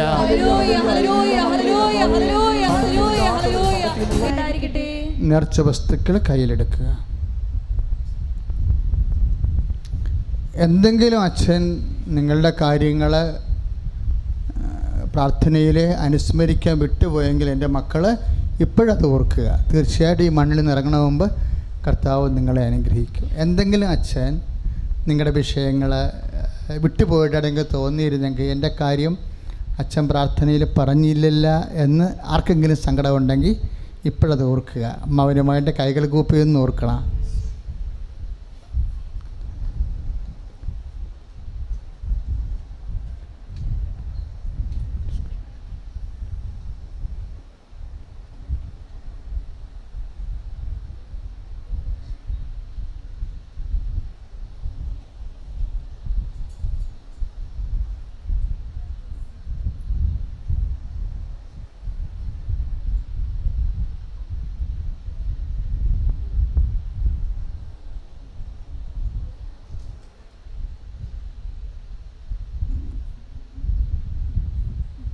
നേർച്ച വസ്തുക്കൾ ഉയർത്തിപ്പിടിക്കുക. നേർച്ച വസ്തുക്കൾ തിരി, തേന്, ഉപ്പ്, പത്രം എല്ലാം ഉയർത്തിപ്പിടിക്കുക. നമ്മുടെ ഏറ്റവും വലിയ പ്രേക്ഷിത പ്രവർത്തനം പത്രമാണെന്ന് എല്ലാവർക്കും അറിയാം. കാര്യം അമ്മ ഈശോ അമ്മയുടെ മധ്യസ്ഥ പ്രാർത്ഥനയിലൂടെ ഈശോ ചെയ്യുന്ന വലിയ സൗഖ്യങ്ങൾ നിങ്ങൾ ജനമധ്യത്തിൽ പ്രഘോഷിക്കുന്നത് മർക്കോസിൻ്റെ സുവിശേഷം 15:16 അനുസരിച്ചാണ്. എന്താ? നിങ്ങൾ ലോകം മുഴുവനും പോവുക, എല്ലാ സൃഷ്ടികളോടും സുവിശേഷം പ്രസംഗിക്കുക. അപ്പോൾ സുവിശേഷമാണ് നമ്മൾ കൈമാറുന്നതിനാണ് ഈ പത്രം വിതരണം ചെയ്യണത്. പത്രം ചെയ്യുമ്പോൾ എന്ത് സംഭവിക്കും? നിങ്ങളെപ്പോലെ വേദനയിരിക്കുന്നവരെ കർത്താവിൽ ആശ്വാസം പ്രാപിക്കും. നിങ്ങളെപ്പോലെ വേദനയിരിക്കുന്നവരെ ഹെബ്രായർ 12:1 അനുസരിച്ച് കൊണ്ട് നമുക്ക് ചുറ്റും സാക്ഷികളുടെ ഒരു മഹാസമൂഹമുള്ളത് കൊണ്ട് നമ്മുടെ പാപങ്ങളും ഭാരങ്ങളും നീക്കിക്കളയാം. അപ്പോൾ അവർ ഒറ്റയ്ക്കല്ല, ഒരു സമൂഹം അവർക്ക് വേണ്ടി പ്രാർത്ഥിക്കുന്നുണ്ട്. ഈശോ അവരെ ആശ്വസിപ്പിക്കുമെന്നുള്ളൊരു ആത്മവിശ്വാസം ഉണ്ടാകും. അതുകൊണ്ടാണ് പത്രം അതുകൊണ്ടാണ്. പക്ഷേ നിർഭാഗ്യവശാൽ ചില ആൾക്കാർക്ക് പത്രം കഴിക്കുക, നിർഭാഗ്യമൊന്നും ഞാൻ പറയണില്ല, ഇവിടെ പറയാത്ത പല കാര്യങ്ങളും നിങ്ങൾ ചെയ്യുന്നുണ്ട്. അതിൻ്റെ പേരിൽ കൃപാസനം പൊതുജന സമക്ഷത്തിലെ ആക്ഷേപങ്ങൾ വാങ്ങിക്കുന്നുണ്ട്. കുഴപ്പമില്ല, എന്നാലും നിങ്ങൾ ശ്രദ്ധിക്കണം. അതൊക്കെ അച്ഛൻ പറയാത്തതൊന്നും മക്കൾ ചെയ്യരുത്. നേർച്ച വസ്തുക്കളുടെ കാര്യങ്ങൾ പത്രം ഒഴിച്ച് ബാക്കിയെല്ലാം ഞാൻ എപ്പോഴും നിങ്ങളോട് പറയാറുണ്ട്, ബൈബിളിലുള്ള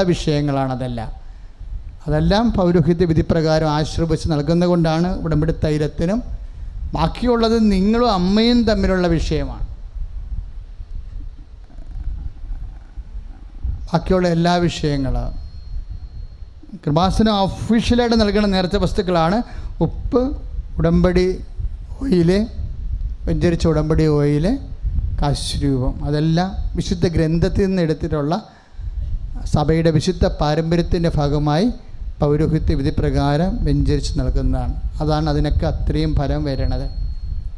തന്നെയല്ല, അമ്മ പ്രത്യക്ഷപ്പെട്ട ആ വലിയ വിഷയം സഭ ഏറ്റെടുത്ത് പഠിക്കാൻ നമ്മളെ സഹായിക്കുന്ന രീതിയിലാണ് ആൾക്കാരുടെ സാക്ഷ്യങ്ങൾ വരുന്നത്. സാക്ഷ്യങ്ങൾ നിങ്ങൾ കേൾക്കുമ്പോൾ മനസ്സിലാകുമല്ലോ, ഒരു പ്രത്യേക രീതിയിലാണ് ദൈവ ഇടപെടൽ ഉണ്ടാവുന്നത്. രോഗശാന്തിയും മാത്രമല്ല, പിന്നെ മദ്യപാനം മാറുക, അങ്ങനെയുള്ള വിഷയങ്ങളെക്കാൾ ഉപരി ജീവിതത്തിൻ്റെ എല്ലാ മണ്ഡലങ്ങളെയുമാണ്. അതിനേക്കാളുപരി വിശുദ്ധ ജീവിതം. എത്ര പേരാണ് വിശുദ്ധ ജീവിതം നയിക്കുന്നത് എന്ന് വെച്ച് കഴിഞ്ഞാൽ, മനുഷ്യന് നന്മ ചെയ്തുകൊണ്ട് ആരെയും പാപം ചെയ്യാതെ ജീവിക്കുന്ന ദൈവമഹത്വത്തിൻ്റെ ജീവിതം നമുക്ക് നൽകുന്നതാണ് ഉടമ്പടി പ്രാർത്ഥനയുടെ ഏറ്റവും വലിയ ഒരു അനുഗ്രഹം. അപ്പം നിങ്ങളെപ്പോഴും ശ്രദ്ധിക്കേണ്ട ഒരു വിഷയമാണത്. കാര്യം ഉടമ്പടി ഒരു ചിലർ ധരിച്ചു വെച്ചിരിക്കുന്നത് ഉടമ്പടി മാതാവിൻ്റെ പ്രാർത്ഥന എന്നാണ്.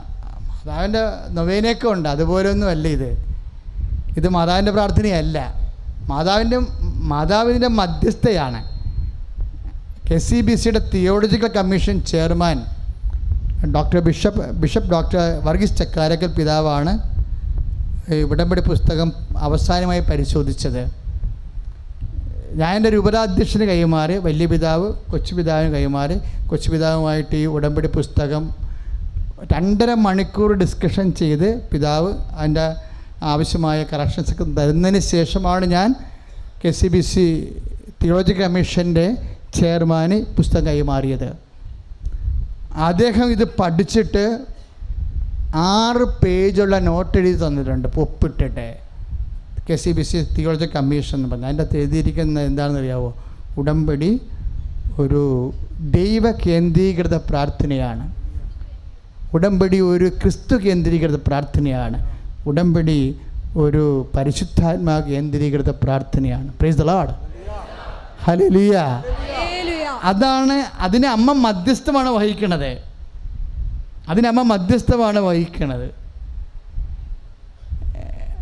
അപ്പോഴേ ഇതെല്ലാം സഭയുടെ ഒരു കാലത്ത് സഭയുടെ ഔദ്യോഗിക പ്രാർത്ഥനയായിട്ടൊക്കെ ഇത് വരും. കാര്യം ഇപ്പോൾ KCBCയുടെ തിയോളജിക്കൽ കമ്മീഷൻ പോലും ചെയർമാൻ പോലും ഇത്രയും വളരെ പോസിറ്റീവായിട്ടുള്ളൊരു പഠനരേഖ തന്നില്ലേ? അപ്പം അതിൻ്റെ അർത്ഥം എന്താണ്? അമ്മ അതിശക്തമായ രീതിയിൽ ഇതിൻ്റെ പിന്നിലുള്ള വെളിപാടുകളിലെല്ലാം, അതുകൊണ്ട് എനിക്ക് ധൈര്യമായിട്ട് ആ പ്രാർത്ഥന നടത്താം. ചിലർ പറയും കൃപാസനം ആരുടെ ധ്യാന കേന്ദ്രമാണെന്ന്, അച്ഛൻ്റെ സ്വന്തം ധ്യാന കേന്ദ്രമാണെന്നൊക്കെ ചോദിക്കുന്നുണ്ട്. ഇപ്പോൾ ഈ സോഷ്യൽ മീഡിയയിലൊക്കെ ചർച്ച വരത്തില്ലേ? അപ്പോൾ എനിക്ക് തോന്നി ഇതൊക്കെ മറുപടി പറയേണ്ട കാര്യമാണല്ലോ. ഞാനിതൊന്നും മറുപടി വേണ്ടെന്ന് വിചാരിച്ചത്. പക്ഷേ അറിയേണ്ട കാര്യങ്ങൾ പൊതുജനം അറിയണം. അതായത് 2008 ആലപ്പുഴ രൂപത ഡിഗ്രി പുറപ്പെടുവിച്ചിട്ടുണ്ട്. അഭിനന്ദ പിതാവ് പീറ്റർ എം ചെനപ്പറമ്പിൽ. എന്നിട്ട് എന്നെ ഡയറക്ടറായിട്ട് നിയമിച്ചുകൊണ്ട് for the father Joseph Valiyavittu will continue as the director of Kripasanam for the efficient running എന്ന് പറഞ്ഞ് പിതാവിൻ്റെ ഡിഗ്രി ഉണ്ട്. ആ ഡിഗ്രിയാണ് ഫോളോ ചെയ്താണ് ആ ഡിഗ്രി പ്രകാരം സ്ഥാപിച്ച രൂപതാ സ്ഥാപനമാണ് കൃപാസനം. ഇതൊരു സ്വകാര്യ പ്രസ്ഥാനമൊന്നുമല്ല, സഭയുടെ ഔദ്യോഗിക പ്രസ്ഥാനമാണ്. അതുകൊണ്ടാണ് മെത്രാന്മാർ വരുന്നതും. പരിശുദ്ധ കഴിഞ്ഞ തന്നെ മാസം 2 പിതാക്കന്മാർ ആലപ്പുഴ രൂപതയുടെ സീനിയർ വലിയ പിതാവും കൊച്ചു പിതാവും വന്ന് കുർബാന അർപ്പിച്ചില്ലേ. അപ്പോൾ നമ്മൾ കാര്യങ്ങളറിയാതെ അകലെ നിൽക്കുന്നവരൊക്കെ എന്തെങ്കിലുമൊക്കെ ഇങ്ങനെ അസത്യമായ കാര്യങ്ങൾ ഒത്തിരിയേറെ ഇങ്ങനെ പ്രചരിപ്പിക്കുന്നുണ്ട്. കാര്യം ഇവിടെ നടക്കുന്ന ജീവൽ സാക്ഷ്യങ്ങൾ കൊണ്ട് സഹിക്കാൻ പറ്റാതെ ചെയ്യണതാണ്. ചിലർ ചോദിക്കുക നിങ്ങൾ മതം മാറ്റാനാണെന്ന്. ഇന്നലെ ഞാൻ മറുപടി പറഞ്ഞു. നിങ്ങൾക്കറിയാമല്ലോ ആരെയാണ് ഞാൻ ജ്ഞാനസ്ഥാനപ്പെടുത്തിയത്? ഒരു മനുഷ്യനെ ജ്ഞാനസ്ഥാനപ്പെടുത്തിയിട്ടില്ല. കൃപാസനം ആൾക്കാരെ ജ്ഞാനസ്ഥാനപ്പെടുത്താനുള്ളതല്ല. ഇനി നിങ്ങൾ നിർബന്ധപൂർവം 10-15 കൊല്ലം എനിക്ക് യേശുവിനെക്കുറിച്ച് എനിക്കറിയണമെന്ന് ആഗ്രഹമുണ്ട്, എനിക്ക് യേശുവിൽ നിത്യജീവൻ വേണം എന്ന് കർക്കശമായിട്ട് സഭയോട് പറഞ്ഞാൽ സഭ ഇപ്പോഴത്തെ ഭരണഘടന അനുവദിക്കുന്ന അനുബന്ധ രേഖകളെല്ലാം കളക്ട് ചെയ്തിട്ട് വ്യക്തിയെക്കുറിച്ച് ആവശ്യമായ പഠനങ്ങൾ നടത്തി വർഷങ്ങൾ വ്യക്തിയെ പഠിപ്പിച്ചതിന് ശേഷം ആ വ്യക്തിയുടെ പൊതുവായിട്ട് ആരുടെയും സമ്മർദ്ദം കൂടാതെയാണ് അവൻ്റെ സ്വന്തമായ അല്ലെങ്കിൽ അവളുടെ സ്വന്തമായ അറിവോടുകൂടിയാണെങ്കിൽ പല സ്ഥലങ്ങളിലും തീർച്ചയായിട്ടും നിങ്ങൾക്ക് കർത്താവിൻ്റെ നാമത്തിൽ സ്നാനം സ്വീകരിക്കാവുന്നതാണ്. അത് എല്ലായിടത്തും നടക്കുന്ന ഭരണഘടനാവിധമായ കാര്യങ്ങളാണ്. പക്ഷേ അതിനൊന്നുമല്ല കൃപാസനം സ്ഥാപിച്ചിരിക്കുന്നത്. കൃപാസനം സ്ഥാപിച്ചിരിക്കുന്നത് ഈ 38-ാമത്തെ പേജിലുണ്ട്. അതിനെക്കുറിച്ച് ആരും ആവശ്യമില്ലാത്ത തെറ്റിദ്ധാരണ പ്രചരിപ്പിക്കേണ്ട കാര്യമില്ല, അത് വെച്ച് മുതലെടുക്കേണ്ട കാര്യമില്ല. 38-ാമത്തെ പേജിൽ ഹാൻഡ് ബുക്കിൽ കിടക്കുന്നുണ്ട്. എന്താണ്? നോട്ട് ഫോർ ആരെയും ബാപ്റ്റിസം ചെയ്യാനോ ആരെയും മതം മാറ്റാനോ അല്ല ഉടമ്പടി പ്രാർത്ഥനയെന്ന് 38-ാമത്തെ പേജിലുണ്ട്. എന്താ കാര്യം? ഇതങ്ങനെ ഒരു പ്രസ്ഥാനമല്ല. ഇത് തുടങ്ങിയപ്പോൾ തന്നെ പരിശുദ്ധാത്മാവ് ഇങ്ങനെ ഒരു നോട്ട് തന്നിരുന്നു. നാളെ കാലങ്ങളിൽ ഇങ്ങനൊരു ആക്ഷേപം ഉണ്ടാകാൻ സാധ്യതയുള്ളതുകൊണ്ട് ഈ ഹാൻഡ് ബുക്ക് ഉടമ്പടി പ്രാർത്ഥന തുടങ്ങി ആ ആഴ്ചയിൽ തന്നെ എഴുതി വെച്ച വാക്കാണത്. എന്താ കാര്യം അങ്ങനെ എഴുതി വെക്കാൻ കാരണം? ദൈവം തോന്നിപ്പിച്ചതാ. കണ്ടോ, ഇപ്പം നമ്മൾ മനസ്സ് പോലും അറിയാത്ത കാര്യങ്ങൾ ഇപ്പോൾ പ്രചരിപ്പിക്കണില്ലേ ആൾക്കാരെ? ഇതിൻ്റെ കണക്ക് കാര്യങ്ങളെല്ലാം കഴിഞ്ഞ വർഷം തന്നെ ഇത് മുഴുവനായിട്ട് ഇതിൻ്റെ കണക്ക് കാര്യങ്ങൾ രൂപതയെ രേഖാമൂലം ഏൽപ്പിച്ചിട്ട് കനലിലും അനുസരിച്ച് കൊണ്ട് ഇതിൻ്റെ രൂപതാവിഹിതം ഇതിൻ്റെ കണക്ക് കാര്യങ്ങൾ പിതാവ് ശ്രദ്ധിക്കണമെന്നും രൂപതാവിഹിതം സ്വീകരിക്കണമെന്നും എല്ലാം ഞാൻ കൈകൊണ്ട് എഴുതി. അതെല്ലാം ഈ ദൈവം എനിക്ക് നൽകിയിട്ടുള്ള എന്നെ ഏൽപ്പിച്ച സഭ ഏൽപ്പിച്ച ഉത്തരവാദിത്വമാണ്. അപ്പോൾ സഭയോട് എനിക്ക് ഉത്തരവാദിത്വമുണ്ട്. അതുകൊണ്ട് എന്ത് വിഷയം ഉണ്ടായാലും അച്ഛനും സമ്പത്തുമായിട്ടൊരു ബന്ധമില്ല. ഞാൻ നിങ്ങളോട് ആരോടും കാശ് ചോദിക്കുകയോ വാങ്ങുകയോ ചെയ്തില്ല. എൻ്റെ കൗൺസിലിംഗ് എല്ലാം പബ്ലിക്കാണ്. ആരെയും മുറി കയറ്റത്തില്ല. നിങ്ങൾ കണ്ടില്ലേ? ആരും കയറി വരാൻ പറ്റത്തില്ല. എല്ലാം പബ്ലിക്, ജനങ്ങളുടെ മുമ്പിൽ നിന്നാണ് ചെയ്യണത്. എന്താ ഇപ്പം ഇങ്ങനെയൊക്കെ പറയാൻ കാരണം എന്ന് വെച്ച് കഴിഞ്ഞാൽ സോഷ്യൽ മീഡിയയിലൊക്കെ നമ്മളറിയാൻ പാടില്ലാത്തവർ കുറേ കാര്യങ്ങൾ പ്രചരിപ്പിക്കുന്നത് കൊണ്ടാണ്. അച്ഛൻ പറയേണ്ട അച്ഛൻ തന്നെ പറയണമല്ലോ. ഇതിൻ്റെ അകത്തുനിന്ന് ഒരു പെട്രോൾ അടിക്കാൻ പോലും കാശ് എടുക്കത്തില്ല, ചോദിക്കത്തില്ല. ചോദിച്ചാൽ വാങ്ങിച്ചാൽ തിരിച്ച് കൊടുക്കും. എപ്പോഴായാലും കിട്ടുമ്പോഴാണ്. കൃപാസനത്തിൻ്റെ സാമ്പത്തിക മേഖലയും അച്ഛനുമായിട്ട് ബന്ധമില്ല. പബ്ലിക്കായിട്ട് പറയണത് അച്ഛനാണ് പറയണമെന്ന് ഓർക്കണം. അച്ഛനാണ് പറയണമെന്ന് ഓർക്കണം. കൃപാസനത്തിൻ്റെ സാമ്പത്തിക മേഖലയും അച്ഛനുമായിട്ട് യാതൊരു ബന്ധമില്ല. അതിന് സെക്രട്ടറി ഉണ്ട്, ട്രസ്റ്റ് ഉണ്ട്, അവരെന്നെ കൃത്യമായിട്ട് കാര്യങ്ങൾ ചെയ്യുന്നുണ്ട്. ഇതിൻ്റെ വികസനത്തിനും പ്രവർത്തനത്തിനും വേണ്ടി അത് സ്ഥലങ്ങൾ വാങ്ങിക്കണം. നമുക്കിപ്പോൾ തന്നെ അവസ്ഥ ഇതല്ലേ. അപ്പോൾ ഇവിടുന്ന് മരിയന്തേനം മാറ്റാൻ പോകുകയാണ് സ്ഥലമില്ലാത്ത കാരണം. ഈ മാസത്തെ അപ്പോൾ ജൂലൈ മാസം വരെ മരിയന്തേനം വേറെ ഒരു ധ്യാനകേന്ദ്രത്തിലേക്ക് മാറ്റുകയാണ്. കാര്യം അന്ന് എന്താ പറയുക, അന്ന് ഇതര സംസ്ഥാനങ്ങളിലെ കൂട്ടായ്മയും അതുപോലെ തന്നെ വരണ എന്താ ഇതര സംസ്ഥാനങ്ങളെ കൂട്ടായ്മ, ഹോസ്പിറ്റൽ മിഷൻ, എന്തെല്ലാം കൂട്ടായ്മ ഒരുമിച്ച് വരണത്. അതിനിടയ്ക്ക് മരിയൻ തപസ് നടത്താൻ പറ്റണില്ല, അശ്രദ്ധയാണ് തപസ്സിന് വരിക. അപ്പോൾ അതുകൊണ്ട് തപസ്സിൻ്റെ ആളെ കുറച്ചിട്ട് വേറൊരു ധ്യാനകേന്ദ്രം എടുത്ത് അങ്ങോട്ട് മാറ്റുകയാണ്. സ്ഥലമില്ല, നമുക്ക് സ്ഥലം വേണ്ടി വരും. നിങ്ങൾ സ്ഥലം കിട്ടാൻ വേണ്ടി പ്രാർത്ഥിക്കണം. നിറച്ചോസി എടുത്ത് പിടിച്ച്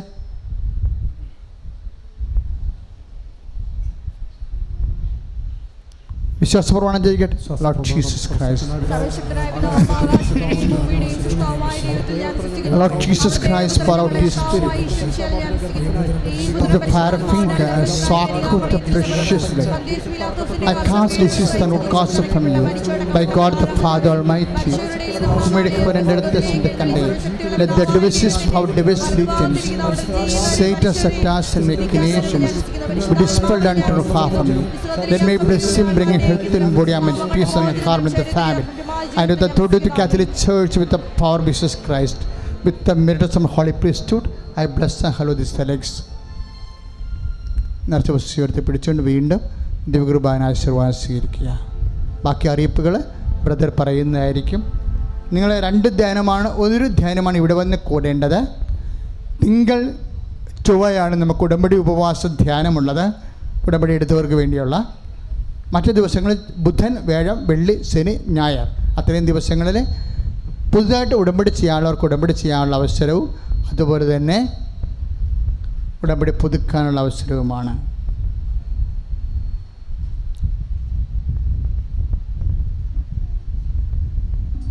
യൂട്യൂബിൽ സബ്സ്ക്രൈബ് ചെയ്യാത്തവർ 6 ധ്യാനമാണ് ഒരു മാസം കൂടേണ്ടത്. അത് ഒരു ധ്യാനം മാത്രം ഇവിടെ വന്ന് കൂടിയാൽ മതി. ഇപ്പം നൊവേനയ്ക്ക് നിങ്ങൾ കൂടിയാൽ തന്നെയും ആഴ്ച പോകണ്ടേ ഇല്ലേ? 9 പ്രാവശ്യം അടുപ്പിച്ച് ആഴ്ച പോകണ്ടേ? ഇത് ഉടമ്പടിയാണ്. ഉടമ്പടിക്ക് മാസത്തിൽ 1 പ്രാവശ്യം, ഒരു പ്രാവശ്യം മാത്രം വന്നാൽ മതി. 3 പ്രാവശ്യം പോലും ഇവിടെ വരണ്ട. മാസത്തിൽ 1 പ്രാവശ്യം മാത്രം ഇവിടെ വന്നാൽ മതി. അങ്ങനെ 3 പ്രാവശ്യം വന്ന് ഉടമ്പടി ധ്യാനം കൂടി കഴിയുമ്പോൾ, കാരണം നമ്മൾ ഉടമ്പടി ആരാധന നടത്തുമ്പോഴല്ലേ നമുക്ക് കൂടുതൽ അനുഗ്രഹം ലഭിക്കണത്, വചനം കേൾക്കുകയും. അതിനാണ് നമ്മൾ ഒരു പ്രാവശ്യം ഇവിടെ വരുന്ന ധ്യാനം കൂടുന്നത്. ബാക്കിയെല്ലാം നിങ്ങൾ ഷാലോം ടി വിയിലും മറ്റു ടി വികളിലുമാണ് ഉടമ്പടി ധ്യാനം കൂടേണ്ടത്. 4 ധ്യാനം യൂട്യൂബിൽ കൂടണം. അത് വീട്ടിലിരുന്ന് എല്ലാ പണിയും കഴിയുമ്പോൾ സമയം കിട്ടുമ്പോൾ കൂടിയാൽ മതി. അത്രയും ആൾക്കാരുടെ മേൽ ഭാരമില്ല.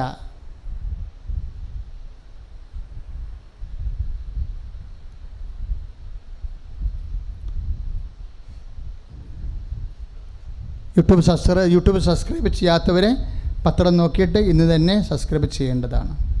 നിറച്ച വസ്തു ഉയർത്തിപ്പിടിക്കുക. പരിശുദ്ധ പരമ ദിവ്യകാരുണ്യത്തിന് ആരാധനയും സ്തുതിയും പുകഴ്ചയും പരിശുദ്ധ ഉണ്ടായിരിക്കട്ടെ. പരമ ദിവ്യകാരുണ്യത്തിന് എന്നേരവും ആരാധനയും സ്തുതിയും പുകഴ്ചയും ഉണ്ടായിരിക്കട്ടെ. പരിശുദ്ധ പരമ ദിവ്യകാരുണ്യത്തിന് എന്നേരവും ആരാധനയും സ്തുതിയും പുകഴ്ചയും ഉണ്ടായിരിക്കട്ടെ. ഈശോ നമ്മെ അനുഗ്രഹിക്കാൻ പോവുകയാണ്. ഈ സമയമത്രയും ഈശോ നമ്മൾക്ക് നൽകിയ വചനബോധ്യങ്ങളെ ഓർത്തുകൊണ്ട് ഈശോയെ എന്ന് വിളിച്ചുകൊണ്ട് ഈശോയെ സ്തുതിക്കുന്ന നിമിഷമാണ്. സ്തുതിക്കട്ടെ. അനുഗ്രഹിച്ച ഈശോയെ, നമ്മളെ അനുഗ്രഹിച്ച ഈശോയെ സ്തുതിക്കട്ടെ. സർവശക്തിയോടെ ഞങ്ങൾ അനുഗ്രഹിച്ചതിനെ ഓർത്ത് നന്ദി പറയുന്നു. നന്ദി പറഞ്ഞ് സ്തുതിക്കട്ടെ. നന്ദി പറഞ്ഞ് സ്തുതിക്കട്ടെ. യേശുവേ, ഞങ്ങൾ ഞങ്ങൾ അനുഗ്രഹിച്ച ദൈവമേ, അനുഗ്രഹത്തിന്റെ വചനം നൽകി ഞങ്ങൾ നന്ദി പറയുന്നു. യേശുവേ, നന്ദി കർത്താവേ, നന്ദി കർത്താവേ, നന്ദി കർത്താവേ. Hallelujah, hallelujah. പരിശുദ്ധ പരമമാ ദിവ്യകാരുണ്യമേ, എന്നുമെന്നും അങ്ങേക്കാരാധന. പരിശുദ്ധ പരമമാ ദിവ്യകാരുണ്യമേ, എന്നുമെന്നും അങ്ങേക്കാരാധന.